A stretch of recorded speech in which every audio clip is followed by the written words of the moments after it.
Hello, हाय, नमस्कार। आपका मेरे चैनल पर स्वागत है।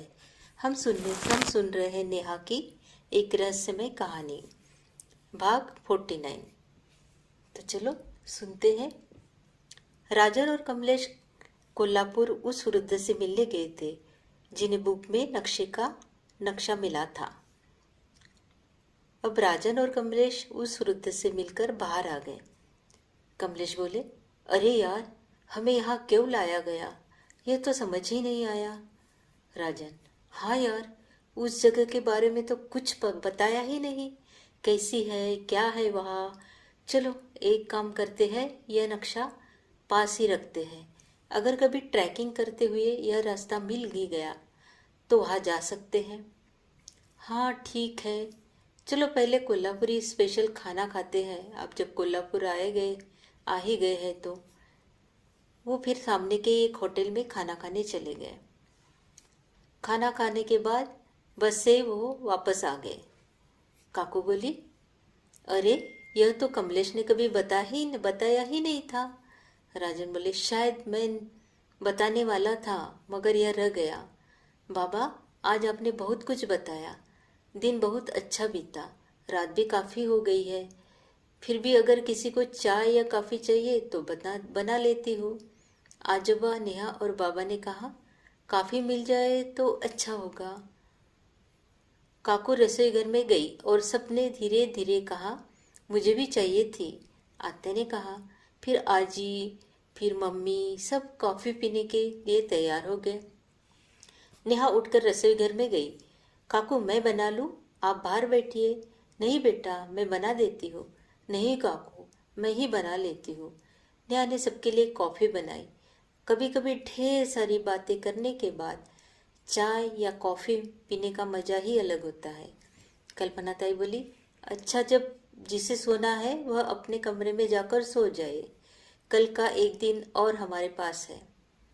नेहा बोली, मैं जाती हूँ, गुड नाइट सबको। नेहा कमरे में आई। फोन पर स्वप्निल के बहुत सारे मैसेज थे। वह सोच में पड़ गई। अभी मैंने खुद मैसेज पढ़ा था कि वह महाबलेश्वर में है। मैंने गलत कैसे पढ़ लिया। अब मैं उसे फ़ोन करती हूँ। हेलो स्वप्निल, कैसे हो। कैसा होऊंगा, आज एक भी मैसेज या कॉल नहीं किया तुमने। अरे कैसे कर पाती मैं। तुमने ही तो लिखा था कि तुम महाबलेश्वर में आए हो। सच में आए थे क्या। अरे, मैं तुम्हारे साथ ही तो होता हूँ, अलग क्यों आता। हाँ, वही तो मैं सोच रही थी। मतलब, फिर तुम मेरी यादों में खोई थी क्या। हाँ, और वो भी सबके सामने। Neha, it's normal. नेहा ने गहरी सांस ली। तो बताओ, तुमने आज क्या किया। नेहा ने पूरा दिन अपने सारे अनुभव और स्वप्निल से जुड़ी हुई सारी यादें उसे सुनाई। वह इतना हंसा कि पेट पकड़कर हंसने लगा। सीरियसली नेहा, तुमने ऐसा किया। I don't believe this. सबके सामने तुम मुझे ढूंढने निकल गई। नेहा बोली, तुम्हें ये सब मजाक लग रहा है। वहाँ मेरी कितनी हंसी हो गई। स्वप्निल, नेहा ऐसा कर सकती है यह तो मैं कभी सोच भी नहीं सकता था। लेकिन हाँ भाई, प्रेम में अच्छे अच्छों की हालत बिगाड़ देती है। नेहा बहुत गुस्से में आ गई। स्वप्निल, तुम पर मुझे बहुत गुस्सा आ रहा है। जाओ, मैं बात ही नहीं करती। अरे रे रे रे, ऐसा मत करो इस वक्त के साथ। रखती हूँ फोन। मिलते हैं परसों ऑफिस में। शुभ रात्रि। नेहा ने गुस्से में फोन रख दिया। ठंडी हवा वाली जगह की सुबह इतनी सुंदर होती है, यह तो वहां रहकर ही महसूस किया जा सकता है। आंखें भरकर देखो और मन में सहेज लो। वह रंग बिरंगी पक्षी, उनके मधुर गीत और वह ठंडी ठंडी हवा, सच में प्रकृति की अद्भुत कृति है। इन्हीं सबका आनंद लेने के लिए नेहा सुबह सुबह बाहर निकल गई। उसने बहुत सारी तस्वीरें खींची और कभी न सुने ऐसे पक्षियों की स्वर रिकॉर्ड कर रही थी। उधर माँ उठी और नेहा को बाहर न पाकर उसे ढूंढने आई। वो पास ही एक चबूतरे पर बैठकर फोटो ले रही थी। माँ, बैठो ना थोड़ा, इन पक्षियों को देखो। वाह, कितने सुंदर है। रोज इन्हें देखने का मन करता है। पक्षियों को पिंजरे में रखना यह कानूनी और इंसानियत दोनों के खिलाफ है। हाँ माँ, किसी का भी सौंदर्य कैद में नहीं होना चाहिए। खुली हवा में ही सबसे खूबसूरत लगते हैं। आज जल्दी निकलना होगा। लगता तो नहीं, देखो काकू के दोनों बेटे भी आ गए हैं। हाँ, लेकिन 3-4 बजे तक निकलना ही होगा। चलो अभी तैयारी कर लेते हैं। दोनों घर लौट आई। काकू ने नाश्ता तैयार कर रखा था। काकू के बेटे बाबा मतलब राजन के साथ बातें कर रहे थे। वे बोले, काका आप एक हफ्ता रुक जाइए, हम दोनों ऑफिस से छुट्टी ले लेंगे। आप हमारे साथ रहिए ना। आपके आने से हमें बहुत अच्छा लग रहा है। ऐसा लग रहा है जैसे बाबा आ गए हैं।